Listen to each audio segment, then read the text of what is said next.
Hello friends and welcome back to our channel. तो friends, आज मैं लेकर आई हूँ BBM K U semester 1 session 2024 to 28 major paper 1 geography के इम्पोर्टेंट क्वेश्चंस। और ये सेकंड वीडियो होने वाला है, ठीक है। इसके पहले की वीडियो में मैंने मॉड्यूल 3 के इम्पोर्टेंट क्वेश्चंस आपके साथ डिस्कस किए थे और आज मैं करने वाली हूँ मॉड्यूल 1 यानी कि यूनिट 1 के कुछ इंपॉर्टेंट क्वेश्चंस, ठीक है। देखिए, तो मॉड्यूल 1 में हमें क्या पढ़ने, nature, scope and purpose of geography, place of geography in the classification of science, fundamental concept of geography, concept of earth surface, concept of location, situation and concept of landscape. तो चलिए आइए start करते हैं। और ये देखिए, प्रश्न 1 है हमारे पास, भूगोल का स्वरूप और उसके उद्देश्य स्पष्ट कीजिए, ठीक है। तो देखिए, भूमिका पहले लिखेंगे। तो भूगोल यानी कि ज्योग्राफी क्या है, तो वह विज्ञान है जो पृथ्वी की सतह, उसके प्राकृतिक स्वरूपों, जलवायु, जल संसाधन, वनस्पतियों, जीव जंतुओं तथा मानव जीवन के बीच आपसी संबंधों का अध्ययन करता है। यह पृथ्वी पर प्राकृतिक एवं मानवीय क्रियाओं से उत्पन्न विविधताओं को समझने का प्रयास करता है, ठीक है।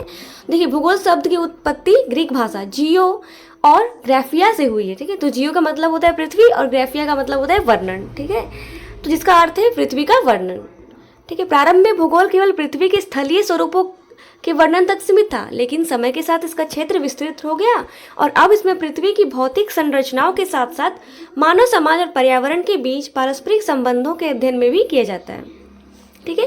तो देखिए, भूगोल का स्वरूप कैसा है, तो भूगोल का स्वरूप बहुआयामी है यानी कि विस्तृत है, ठीक है। यह पृथ्वी को केवल प्राकृतिक दृष्टिकोण से नहीं बल्कि मानव और पर्यावरण के बीच की जटिल परस्पर क्रियाओं का भी अध्ययन करता है, ठीक है।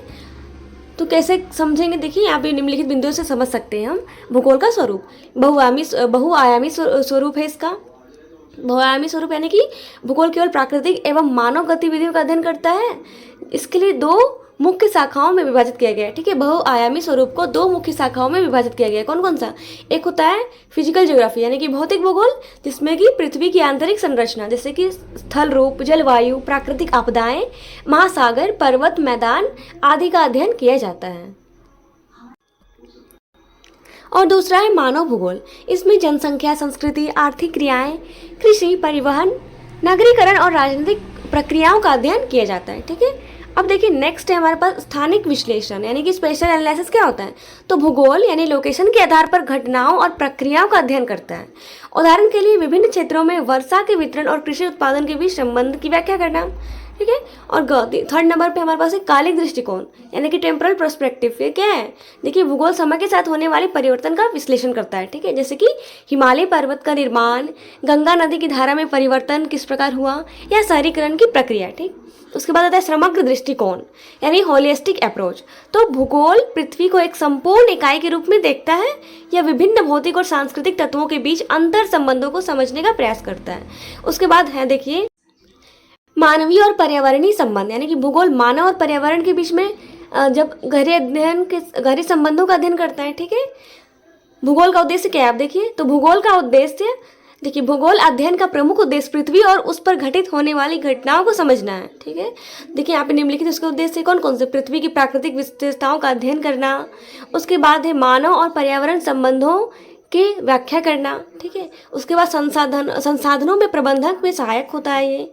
उसके बाद आर्थिक विकास में योगदान, ठीक है, वैश्विक समस्याओं के समाधान के लिए, ठीक। तो ये सब है हमारा विज्ञान का ज्योग्राफी का उद्देश्य, ठीक है। अब देखिए प्रश्न नंबर 2 है, विज्ञानों में भूगोल की स्थान स्पष्ट कीजिए यानी कि विज्ञानों में भूगोल का क्या स्थान है, ठीक। तो देखिए, भूगोल विज्ञान की वह शाखा है जो पृथ्वी के भौतिक स्वरूप, जलवायु, प्राकृतिक संसाधनों, जीव जंतुओं, पौधों और मानव समाज के बीच के संबंधों का अध्ययन करती है, ठीक। तो प्राकृतिक विज्ञान के अंतर्गत भी इसका स्थान है। कैसे, देखिए, भूगोल पृथ्वी और उसके प्राकृतिक घटनाओं का अध्ययन करता है जिससे इसका संबंध कई प्राकृतिक विज्ञानों से जुड़ता है, जैसे कि भू आकृति विज्ञान यानी कि जियोमॉर्फोलॉजी, है ना।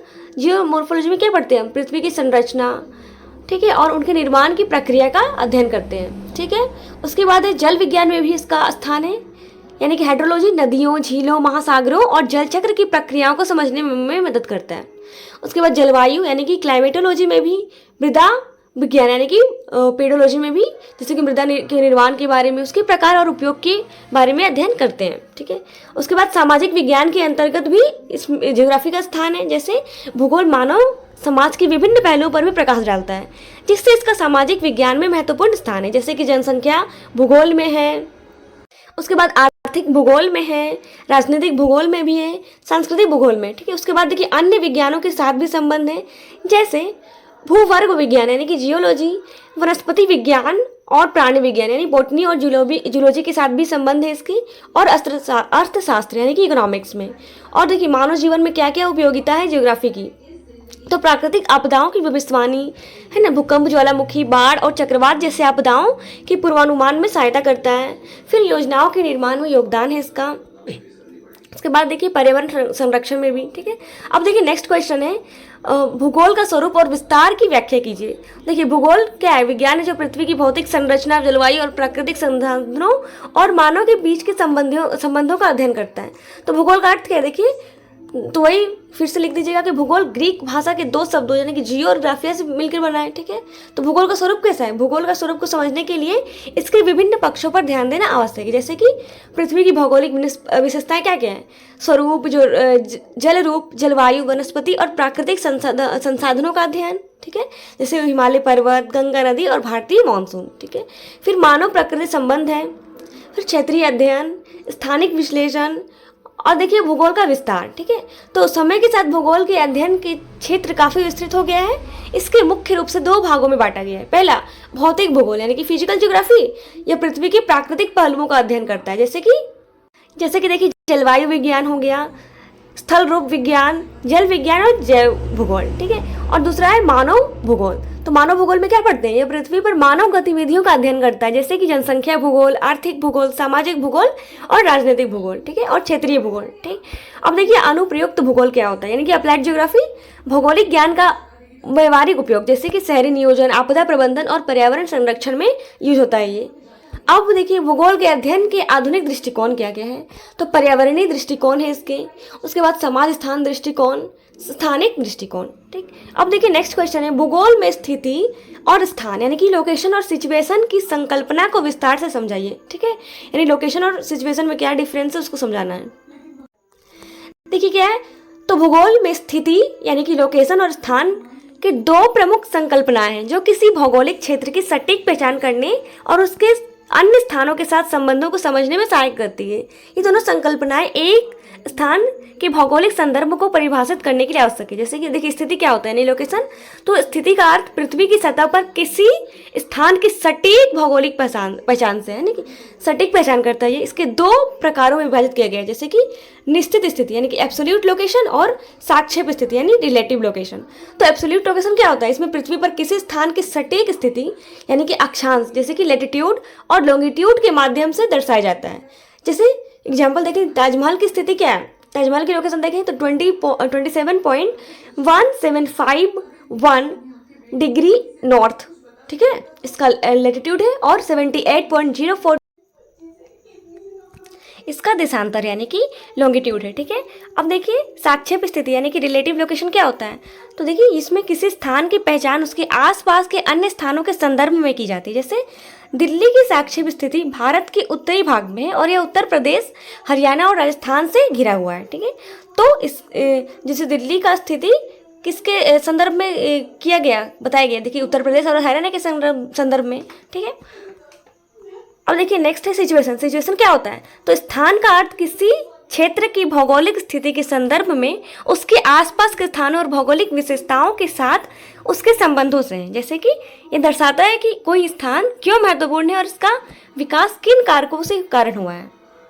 जैसे एग्जाम्पल देखिए वाराणसी की स्थिति गंगा नदी के किनारे है, जो इसे धार्मिक, सांस्कृतिक और आर्थिक दृष्टि से महत्वपूर्ण बनाती है। ठीक है, अब देखिए स्थिति और स्थान के बीच में अंतर, यानी कि स्थिति जैसे लोकेशन और सिचुएशन के बीच में क्या अंतर है? देखिए तो जो लोकेशन होती है ये पृथ्वी पर किसी स्थान की सटीक पहचान को दर्शाती है, और जबकि सिचुएशन जो है किसी स्थान के आसपास के क्षेत्रों और उसके स्थान के अंतर संबंधों को दर्शाती है। ठीक है, लोकेशन स्थायी होती है और समय के साथ नहीं बदलती, जबकि सिचुएशन समय के साथ परिवर्तित हो सकती है। और लोकेशन को अक्षांश और देशांतर के माध्यम से मापा जाता है, जबकि सिचुएशन को सांस्कृतिक, आर्थिक और भौगोलिक संदर्भों में समझा जाता है। जैसे एग्जाम्पल देखिए, दिल्ली की स्थिति 28.7041 डिग्री नॉर्थ और 77.1025 डिग्री ईस्ट है। और इसका एग्जाम्पल देखिए, दिल्ली उत्तर भारत में स्थित है और उसके आसपास हरियाणा है। ठीक है, तो ये हो गया डिफरेंस दोनों में।